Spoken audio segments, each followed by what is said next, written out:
Today is Tuesday, December 13th, 2011. My name is Frieda Reitman, and it is my pleasure today to interview Irwin Miller at his home in Stamford as part of the Oral History Archive of the Jewish Historical Society of Lower Fairfield County. Irwin's interview was begun in 2009 and not completed. We expect to cover aspects of his experience that broaden our understanding of local Jewish history. The video cameraman is Julian Reitman.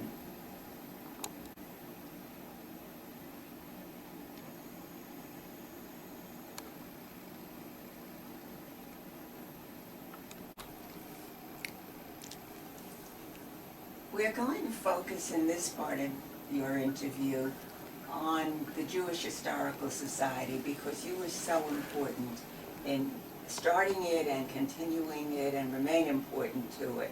So I'd like you to start telling us about how you got interested in American Jewish history and how that led to your, and how the organization came into being.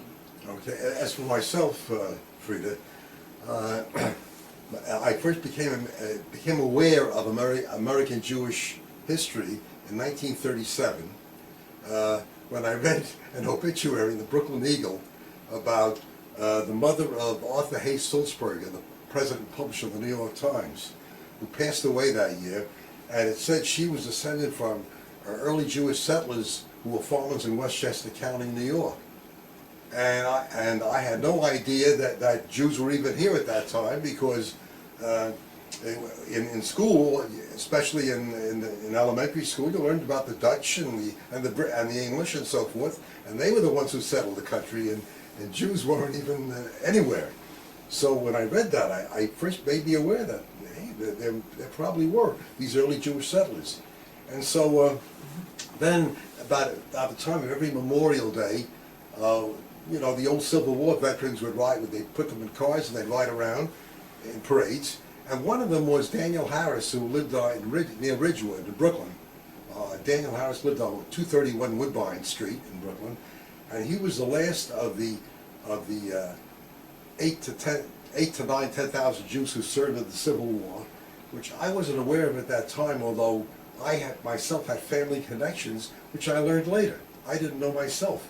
Because my grandmother died when I was 8 years old. She might have been able to tell me something, but of course that was too late. And no one else in the family. I was fortunate enough to have a granduncle who would play once in a while casino with me, some cards. He lived nearby, and I would say to him while we were playing, I'd say, Uncle Abe, who was the first one in our family to come to America? And then he'd feed me this information. Okay. As we're playing. And so I was already into the historical bent towards this Jewish history. And when did you come to Stamford? In 1960. So when did you get interested in Stamford history of Jews? In Stamford history, I read, for example, I have the whole set of the 1972 edition of the Encyclopedia Judaica, and I looked up Stamford, and in there it says, well, Jews began to come to Stamford in 1880. When a number of Eastern European Jews. This was written by Rabbi Alex Goldman, I guess, for that issue, for that edition. So that's just 100 years before you got interested in Stamford and started to work. I became aware of, you know, Stamford. I was living here a while, but I really still wasn't aware of any earlier history. So I looked at that and I said that couldn't be. I said because Stamford is located on the Post Road.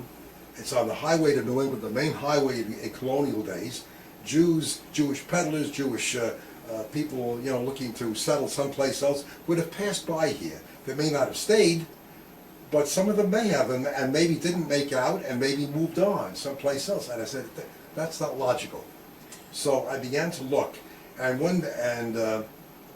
I somehow or other, I was in the Ferguson Library before it was expanded, and I'm looking in the reference section where they had telephone books and all kinds of things. I look on a shelf, and there's a big ledger sitting there, just sitting on a shelf. I don't know what it was doing there to this day.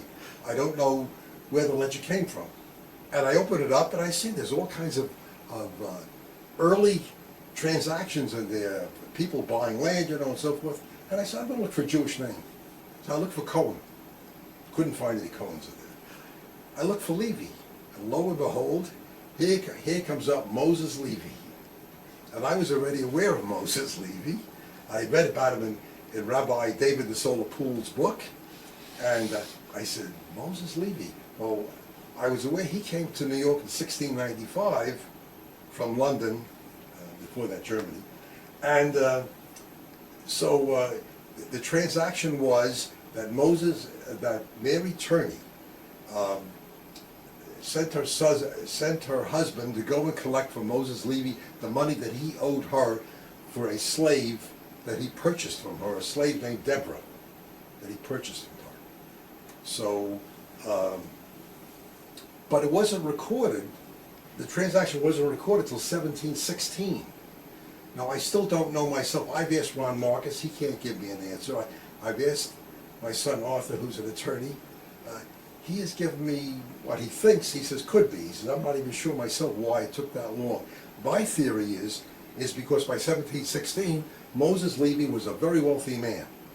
And when he started out maybe peddling, and within a few years, he was a part owner of some ships in New York. But Moses Levy also, by 1716, had purchased half of the nursing island in Rye, New York, for a country home. Okay, so this is how you got interested in the thoughts. But Me- I'd like to get you to talk about Stanford and what you did with it in terms of collecting and starting the organization. Because Okay. that you have not discussed, I No. think. Harry Alter knew of my interest in it. We became friendly with the Alters, we got to know them. And Harry said to me, you know, someone wants to start a Jewish Historical Society. To this day, I don't know who the someone was. I never asked, but he says they're going to have a meeting at the JCC's, you know, which is not finished yet, but they're going to have a meeting. So I said, he said, would you like to come? I said, sure. He said, I'm going too. I said, fine. And so we went to they had this meeting in the unfinished library, what is now our Jewish Historical Society library, in this room which had bare cinder block walls, no chairs to sit on. So I don't know, we grabbed stools and all kinds of things, and I don't remember all the people that were there. We should have taken attendance, but I was a minor addition to this group. Most people didn't know of me. I wasn't a Stanford native, and so I was just coming in as an observer. And so there was Barney and Selma Plotnick, I remember, because they became very important to us in terms of Barney wrote letters after he moved to Florida, which are now in our archives, recounting some of these early things he remembered. And so, in any event, they began to discuss this need for a Jewish Historical Society. Things were being lost and so forth. So, I think it may have been at the close of the meeting, Barbara Hotz, who I didn't know at that point,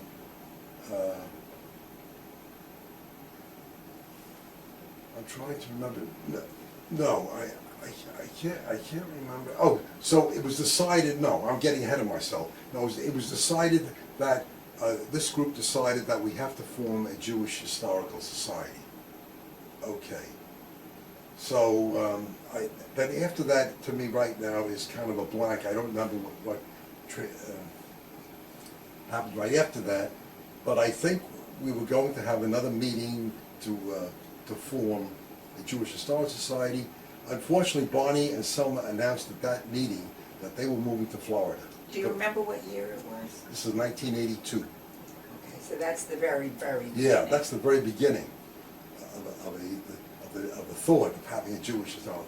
So Barney said, but he said, we will keep in touch with you. He says, and I said, please send us memoirs, anything, you know, that you remember, because Barney was, of course, wasn't born here, but he was like 3 years old when he came to Stanford, so he had a fabulous memory. And in any event, we were going to form the society, and it may have been several weeks later, or a few weeks later, I can't remember now. It doesn't matter. Barbara Hotz called me, and she says to me, Irwin, I wonder if you could delay the formation of a Jewish Historical Society, because right now she was going, I think, for her master's, and she says to me, she was working on a paper.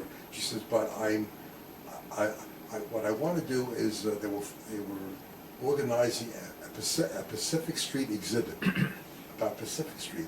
She says, how about coming and assisting us on this, working with us on this, and delay? I said, fine. I said, I'll do that. Delay the formation of a Jewish Historical Society. So I'm bringing all this up because here I was, nobody really knew me. I wasn't a native in town.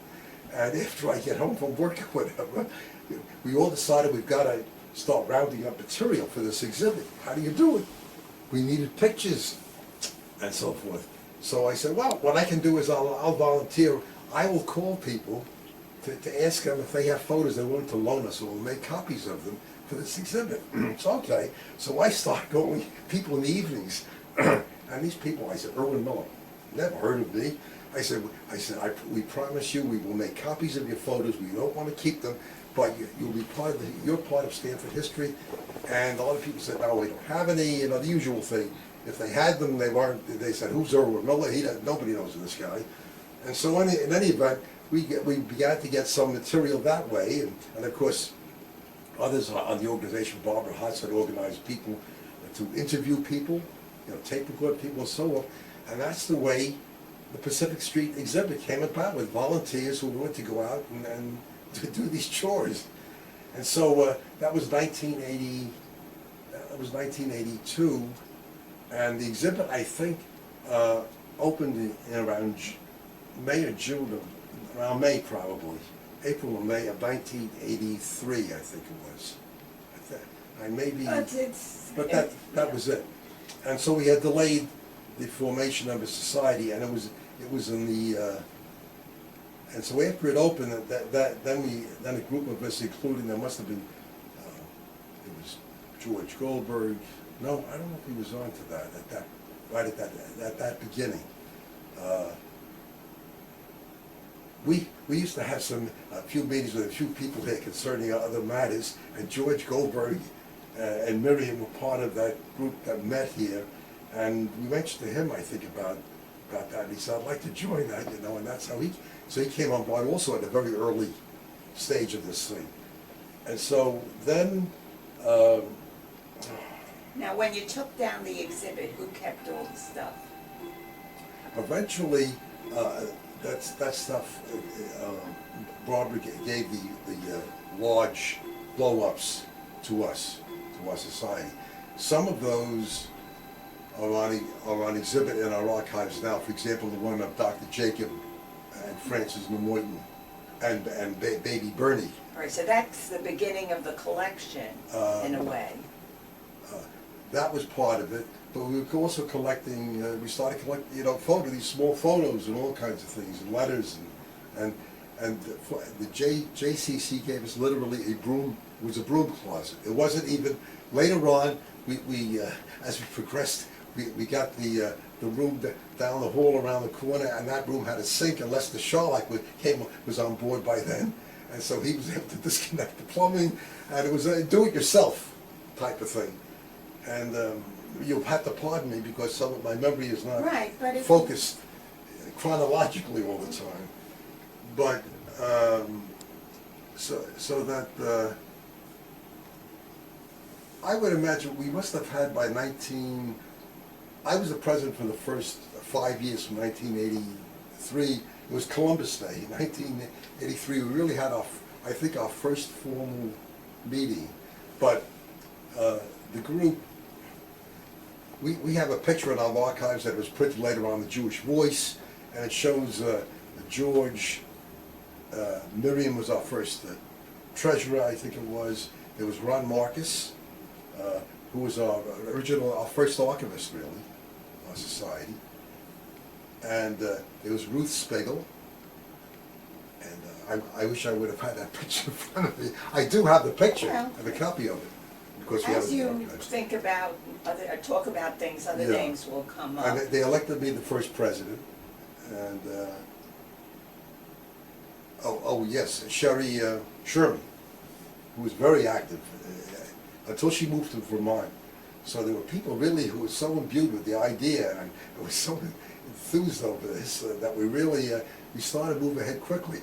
Not as quickly as we would have liked, because I think Lester mentioned not too long ago, and I haven't checked the archives, I don't know the numbers, but he said by 1988 we had about 65 members, but I'm not sure.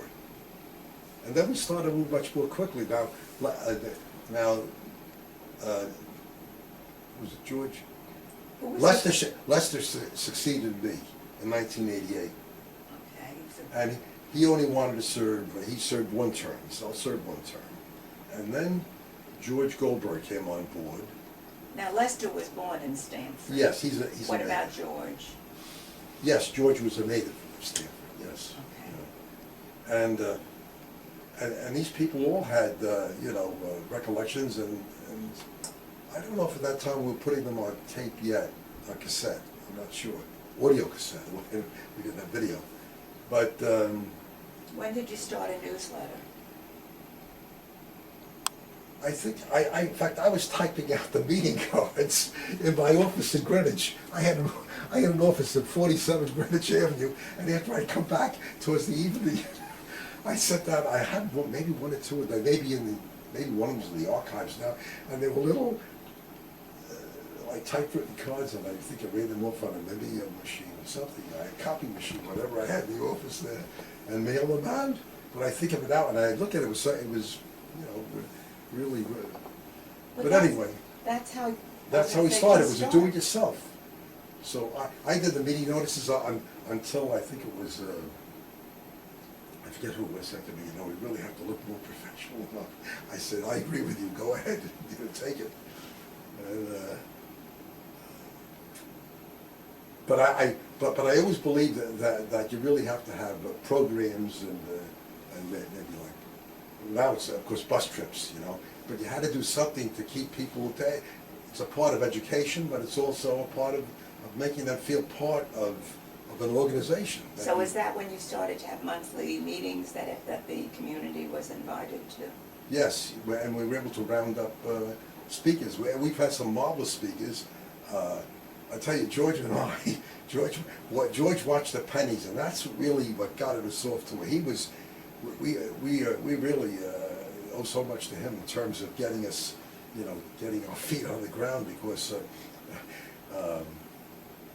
he encouraged me. So we've got to find people who we get for free, gratis. So I did. I used to call up professors, people in academia, and I tell them we're just starting out, and tell them why we just don't have the need. And it's not as, of course, it was maybe a little bit easier then to convince people. Now people want goodly sum. For example, I remember that there was a professor at John Jay College. I can't remember his name anyway. He wrote a book on Jews and slavery. So I called him up, and he lived in Queens, and I said to him, and I explained to him who we are and what we are, and would you, and, oh, that was later, I think it was. That was a little bit, it was a little bit later. Anyway, he said to me, I said to him, and, we have very limited funds. We're a small society. I said, we can pay you, I think, he must have asked for money. I said the fee would be, we could afford $100 at that time. So he said, well, okay, I'll do it. I said, great, thanks very much. So, I think about maybe a few weeks later or whatever it was, he calls me up, and he says to me, Mr. Miller, you insulted me. I said, what do you mean? He tells me $100. And I think it was, he mentioned, he said, well, my wife made me aware. I realized, she must have said, what are you, a fool? You're going to travel from Queens to Stanford for $100, Well, I mean, of course it was different. The money, today $100 is like $10, So in any event, but most of our early speakers we were able to get really free. Some were people of accomplishment, some were people in academia, from all walks of life, and they weren't necessarily from around here. They might have been someone who was on the Exodus, for example, when Israel before Israel was established. There were people who had different life experiences. So that became a very important Yeah. part of what the organization Being able to did. hold back and not offering, we didn't, the money we really didn't have. So, and George was a stickler about this, and he encouraged me to do the same thing. So the two of us worked very well together.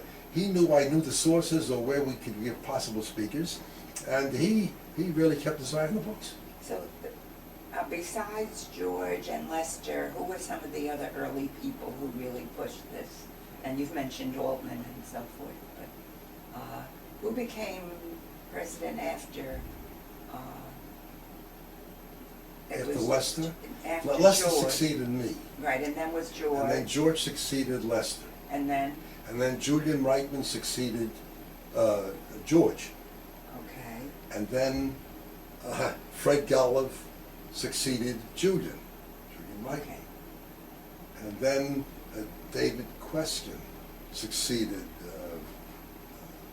And Fred. were most of these people who had been born in Stanford or not? Not. It was a mix. It was a mix because I wasn't a native of Stanford. Certainly Lester was. Then Julian came next, and Julian wasn't. And then And Fred wasn't. mm, David Question is. And so it was a mix yeah. of people Yeah, who were natives yeah. We and didn't not. choose on the basis of being a native or not. And what gave it the big push to grow that in membership?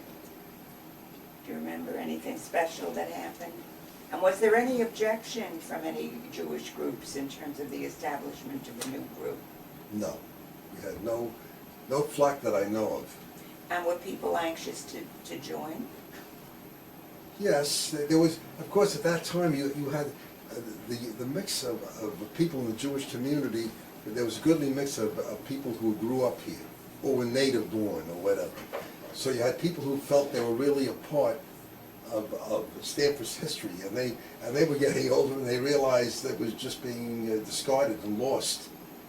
And so they came to meetings, and many of them got involved in the workings of the organization, and because over the years I've heard a remark. I've met people, maybe even Lester and I used to do the showcase in the lobby of the JCC, and as people walk through and they say it's a marvelous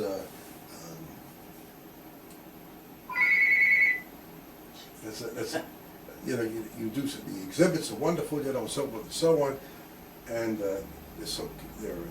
we learned so much from it. I said, are you a member? No.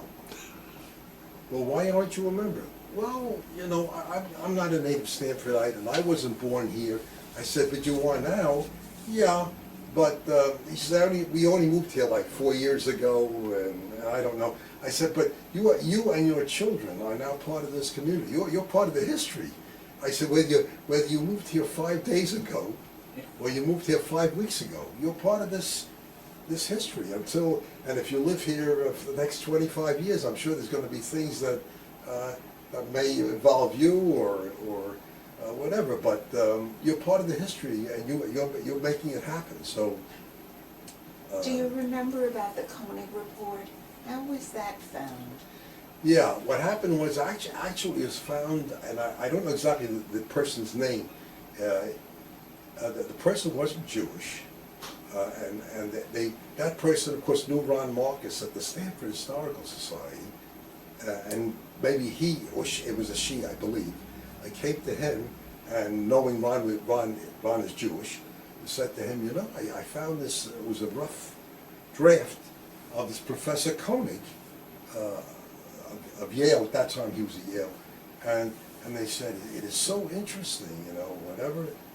Oh no, they found it. They found it in a book, a listing, like a bibliography of books, and it was about the Jews of Stanford or something. But it was a sociological history, really, rather than it had some history in there, but that was it. So Ron got very interested, and Julian can correct me if I'm wrong, because Julian was involved later, weren't you, in getting the book published? So, so in any event, I think it was Lester and Ron volunteered to go to the state library where the draft manuscript lay, and they went up there, and somehow they were able to persuade the people up there to allow them to make a copy, and brought it back, and then I remember we had a meeting at Edward Fowler's house, I think, and you were present, Julian, and Lester, and myself, and then there were several other people there, I don't remember who, and we decided we had to get this copied, Bill Gottlieb, I think, and whatever. So in any event, we have to get this copied, but of course it takes money. We didn't have the money. So it took, I would imagine, about maybe 3-4 years to raise the money to get this published. And it's a marvelous book. Now, it has been for a number of years, after it was publicized to a limited degree, we were selling copies of it to some professors, a professor I remember at Trinity College, I think, in Hartford, and a few other colleges or whatever. We'd get orders at the beginning of the semester every year about this book. We still have a number of copies for sale, but and even we had comments, feedback coming to us that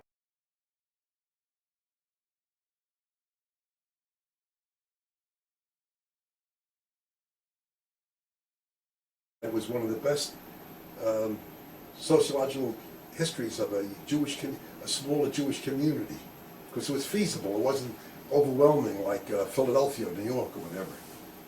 Yeah, I think that's one of the amazing things Yeah. that the organization Yeah. accomplished. Yeah. Being able to put together, I mean, we did it, well, no, I wouldn't say I was going to say Hartford has done some, but this was a professionally done book, really. It was marvelous. Are there any other accomplishments that you think about you want to highlight? Yeah, the only thing I'll say about it, I just want to make one more comment about Professor Koenig's book. It's a wonderful, he has statistics in there about how many Jews were in trouble with the law. He doesn't pull any punches in that book. The only thing I'll say is, of course, at that time, his knowledge of the early Jewish history in Stanford was limited, and I don't fault him for that. But I wouldn't want to use that as a criterion, for someone who's looking, about early Stanford Jewish history. No, I mean, it's a starter, certainly. But the rest of it, I mean, is just a wonderful book. So are there other accomplishments of the organization you would like to highlight? Yeah, well, we certainly, I think, that made the community aware of the Jewish community and its history here and its the accomplishments and what it's offered to the community over the years, particularly not only so much in the mercantile in the retail, but many Jews were in the retail business. Yes, right? And also, of course, the audio recordings we have of people like Dr. Jacob Lemoyne. That really got us started in a way. I think it made us aware of the need to record the people who are involved in some way with the Jewish community, in some way, in the town and the surrounding area, because Dr. Lemoyne's I became very, and still am very friendly with Ron Marcus. So, of course, because we like to discuss, Jewish history. Well, not Jewish history, history per se, because he is very involved with the Stanford Historical Society. Well, he'd stop off here sometimes, and we talk for an hour, And he mentioned to me, he says, when I was a kid, I was a youngster. He says, Dr. Lemoyne was our doctor, and I used to bother him. My father bought me a tape recorder, and I'd come to the office because we had a medical problem. He says, I mentioned Dr. Lemoyne. Dr. Lemoyne, I want to record you. I want to record you. And Dr. Martin says, I'm a very busy man, don't bother me right now, I'm very busy. And I used to ask him about it several times, and he wouldn't do it. So finally, one day, strangely enough, this is in I think it was 1962, this is. And he says, he calls Ron up one day, he says, Ronald, I want you to come to the office right away and record my memoirs. So Ron says, I can't come back in the morning. He says, I don't have a car, I don't drive. He says, get your father. He says, you got to come right away. So he said, okay. So he says, my father brought me to Dr. Morton's office, and he recorded what we all know. It's one of the most, I dubbed this thing a few times, even myself, and I give it to our granddaughter who's in medicine now, because it is one of the, it's just, unless you've heard it, you can't explain it. In any event, so and that was not, and we're talking in the living room here, and Ron's telling me the story, how he made, I said, Ron, can I borrow that tape? He said, I want to borrow it for the society. I said, you've got open reel there. I want to dub it onto cassette. That's why it was a big deal. He says, I'll do it. I said, great. Well, I said, I had no idea that you had anything like this. So I dubbed the tape, and then I began to realize we've got to start, recording on cassette and memoirs of all these people that have such experiences, that we're losing. And, Dr. Morton must have had a premonition, because 5 days later he passed away after he made that tape for Ron Marcus. When he told Ron, you got to come right away. That's amazing. It's amazing. That's amazing, but I bet it was related. Yeah. And that's one. He hadn't been well, he had some, some problems. But he must have had an inkling that something, and being in medicine, of course, a doctor, he may have known more than the average person might not have been aware of what he...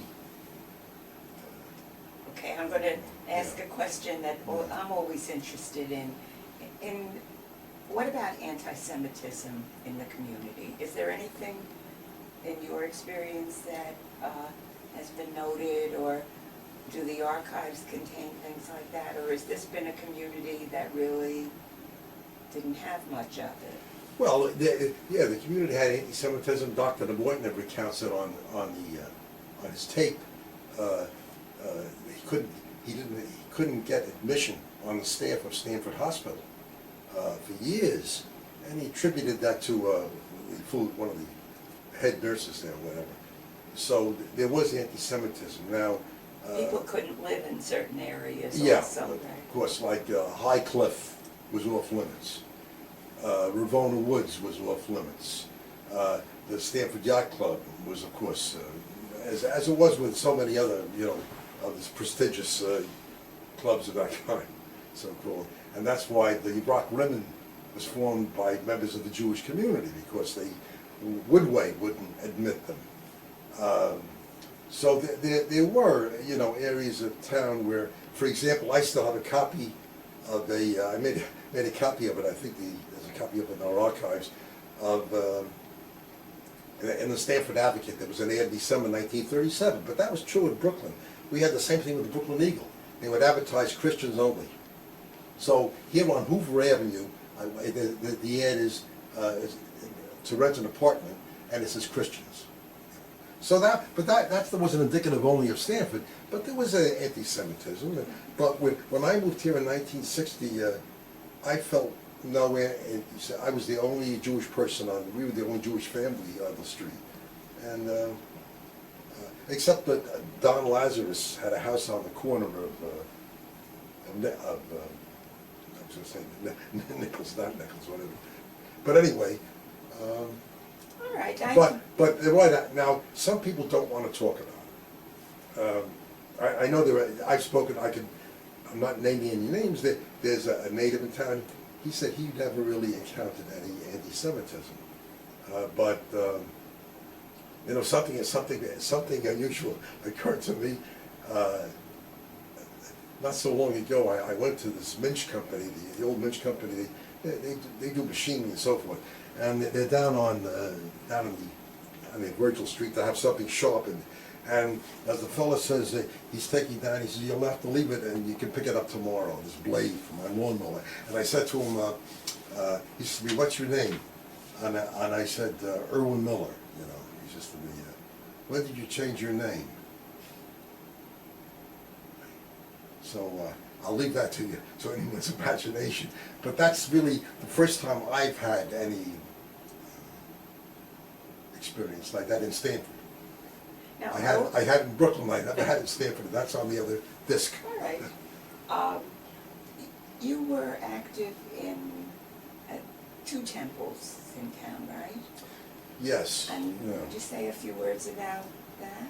Yeah, Was I have it on the other disc. That's on the How other I disc. joined. Okay, all right. I just wanted you to make remember sure the two that, synagogues, yeah. that, I was chairman, I don't know if I said it on the other disc, I was also the chairman of the ritual committee at Temple Sinai. okay, I know you had said something about a couple of, that you had done things that, and was there a lot of growth in terms of places of worship in Stanford since you were here? Or has this been the same configuration? Or maybe that's not something you paid attention to? Not really, I'm not, I mean, certainly the congregations have grown in numbers, but the makeup of the congregations, well, there's so many new people, younger people that have moved into Stanford, I think now. What about the JCC? Was that always a big thing in Stanford? Well, yeah, before my time, Before your time? in the old JCC on Prospect Street, where it was so close to the high school and close to where many of the Jewish families lived. Those who lived near Belltown, or if they lived down towards the old neighborhoods down towards Brook Street or wherever, it was close enough to walk. So it was a meeting ground, and in those days it had a bowling alley, it had a swimming pool, which was open to everyone in the Jewish community. It wasn't limited to if you didn't, to a fee. Of course, there were others who were natives here who could tell you, give you more facts than I could. It was more open and more. It was in the area where most of the Jewish community lived at one time. Now, you told me you hadn't mentioned the Navy on your other tape, so Yeah. you get a very small amount of Yes. time for Yeah. me. I really. What happened was. Did you enter the Navy from Stanford? No. All right, so it's, okay, and when you came back from the Navy, you didn't come back to Stanford? No, I didn't come to Stanford. I wasn't aware of Stanford at that time. Okay. And what had happened was, but as an early experience, I graduated just before I was 18. I was 17 years old, and the war was on. And I had a first cousin of mine, very dear cousin, was living with us before he went into the service. He was going to NYU at that time.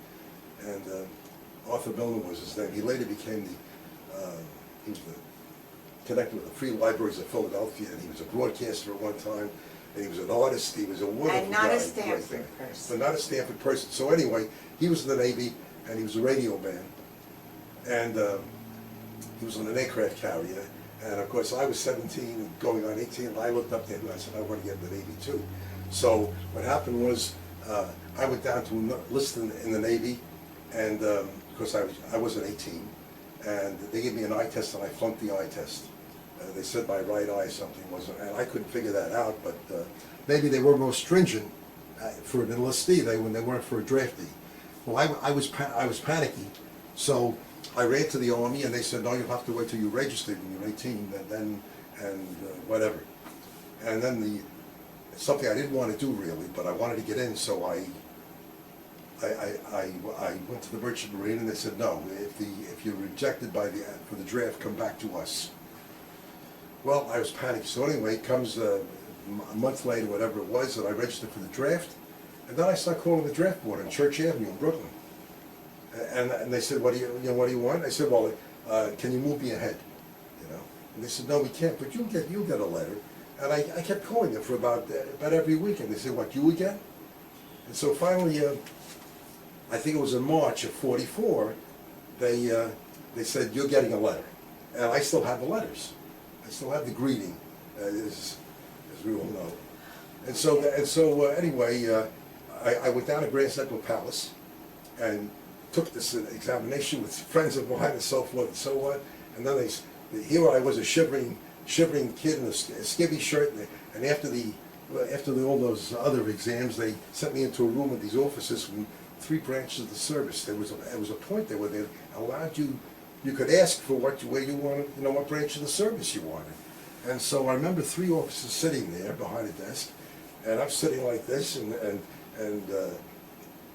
one of them said, maybe it was the Navy officer, he says, "What branch of the service do you prefer, young man?" I said, U.S. Navy. He says, "You got it." I was ecstatic. Of course, my cousin was in it, and so on and so on. So I come out, and my friends from high school were standing out there. They said, "What did you get?" I said, "Navy." He says, "You got Army." So anyway, and I was off. And then when I was finished with boot camp, we took tests, and they told me that I was. They said you'd be suitable either for a pharmacist mate or for I forget what signal school, signalman, which I knew, having seen pictures or whatever, but pharmacist mate, no, because in pharmacy those days, getting shots, as you know, Julian, they used thick needles. The needles sometimes would break off, and I used to see standing in line, all the gore. So I said, no, that's not for me. I went to signal school for 16 weeks, got out. Yes, there was anti-Semitism once. I never encountered anti-Semitism in my time in the Navy, and it was only because of a fellow who was in chow line, I was in school, and somebody else made a remark about why can't that damn Jew keep his mouth shut? And I went for his throat. I turned around, they had to pull me off him. Because I'm not a fighting person. I don't, I'm not that. But say anything like that, and I lose my head.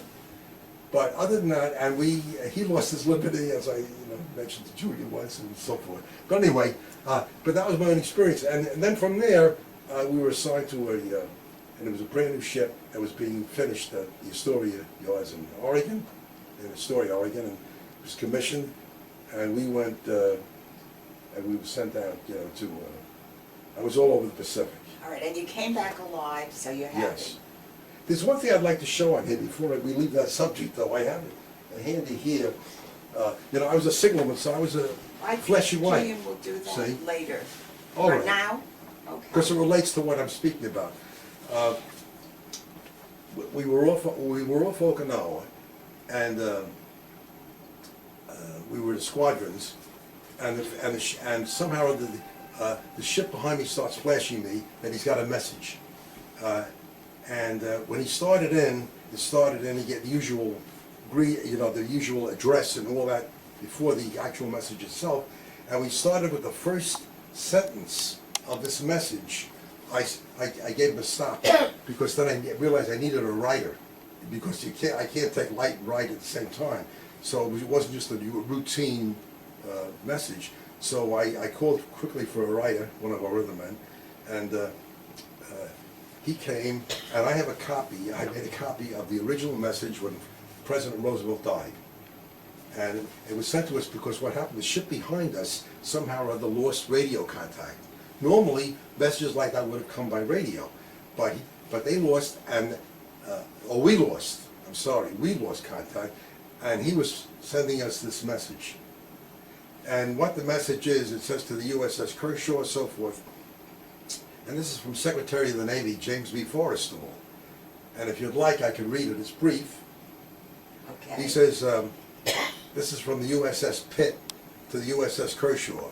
I have the sad duty of announcing to the Naval Service the death of Franklin Delano Roosevelt, the President of the United States, which occurred on 12 April. The world has loved a champion and Democrat who can ill be spared by our country and the Allied cause. The Navy which he loved so dearly can pay no better tribute to his memory than to carry on the tradition of which he was so proud. Colors shall be displayed at half-mast for 30 days, beginning 0800, 13 April, west longitude. Um,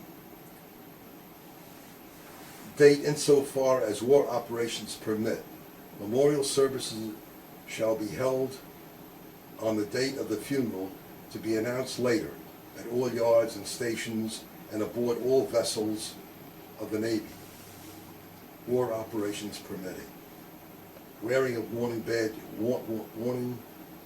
badges or firing of salute shall be dispensed with in view of conditions. And that was James B. Forrestal, Secretary of the Navy. But I made a copy of it because I realized that was a historical event that, you know. You were thinking history even Yeah, then. yeah. Not necessarily Jewish, but just I was aware of the. Now, was there a Jewish veterans organization in Stanford? Yes, there was which I'm a member, which I haven't been to meetings in quite some time because I realized my interest in the Jewish Historical Society. I did go for a while, but after a while I just didn't, and I spoke for them a few times, but I'm not, and I joined. Why did I join the Jewish one? I probably would have joined anyway, but somehow they got my name while I was in the Navy during the war. They must have gotten it from the Jewish Welfare Board or something, Jewish. So I remember, I think I may have been in even a signal school, I get a card, which I still have, from Crown Heights Post in Brooklyn. And I didn't live near Crown Heights, we lived in Flatbush, Parkside Avenue in the Prospect Park. There was no post in that area, so they put me over there, and I looked, I said, what am I going to do over in Crown Heights? I don't even know, I know where it is, but in any event, that's how I got involved. But I was really proud of it in a way because knowing of the last Jewish veteran of the Civil War, and he was at Memorial Day time. He was also an honorary member of some Jewish War Veterans Post, you know. So it kind of was a link in a way. But I think it's important because people should be aware, and Jews especially should be aware of the contributions that they have made to the welfare and of the country, and during war as well as peace. Oh, I'm glad we got to touch that in Yeah. a roundabout way. Yeah. So I'm still a member. Stanford. I'm still a member of the Jewish War Veterans Post here, which is Fred Robbins number 142, which was founded really by World War I veterans in Stanford. You know, World War I veteran. Oh, it was founded. Yeah. But there aren't.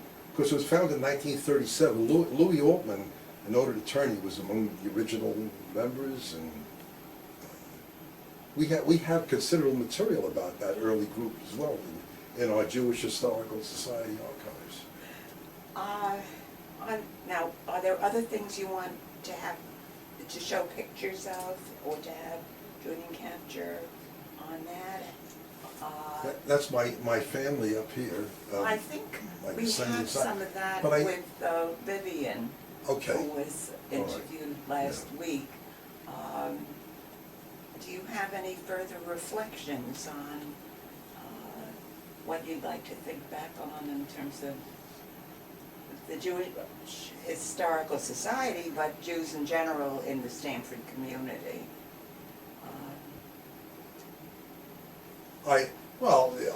Only that we seem to be, people are more aware of this, of our society, certainly in the Stanford area, and I'm hopeful, and I think it will happen that especially as the new arrivals will live longer, reside longer in Stanford, not only becoming aware of us, but will feel more of the service that we're providing the community. Now, did you point out earlier that you are in the same house that you came to Stanford in originally? Am I correct on that? Yes, yes. So I think that's a pretty amazing item. Yeah, also. We're the oldest residents On this street. both in all ways on the street.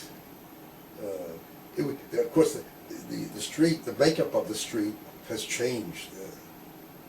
There's no one left. We are the oldest, not only in age but in residence here.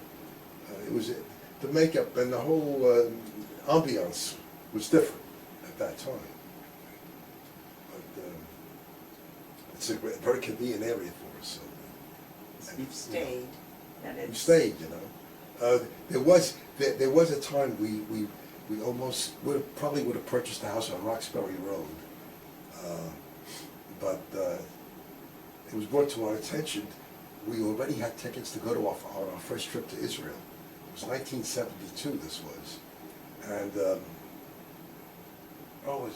Jack Pinsky, I think, was a real estate agent, and he took us up to this house on.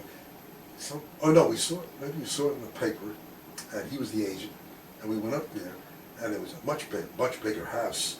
But it was an old house. We always liked old houses. It was about circa 1927, full two-story with an attic, you know, and it was a big thing. It was on an acre, a little more than an acre, with a separate garage, and it was 4 bedrooms. But we looked at it, and it needed work. And the thing was, it had the steam radiators in there, which I said, right away, we're going to have to change that system. And here we had our tickets from Israel leaving 2 weeks later. And that was your first trip? And I said, we can't. I said, and the house was going for $57,000. Can you imagine? This is 1972. You know, there are 2 houses, 2 very nice houses on there that were built on that piece of land that we were thinking about. That each one sold, I don't know, several years later for $695 a piece at that time. So, but it was that first trip to Israel that clinched, that squashed any thoughts of leaving, I guess. And now we fit into the house, because now we have 4 children and 10 grandchildren and 2.5 now great-grandchildren, and so it fits us for ourselves, but we've outgrown it in a way, because we have, God bless them, all these descendants, so we have family functions here. Yes, but we do. So you represent a lot of different interesting parts of Stamford as a community. Yeah. If you have no other reflections, I would like to thank you for your participation. Well, thank you both for listening to my recollections and so forth.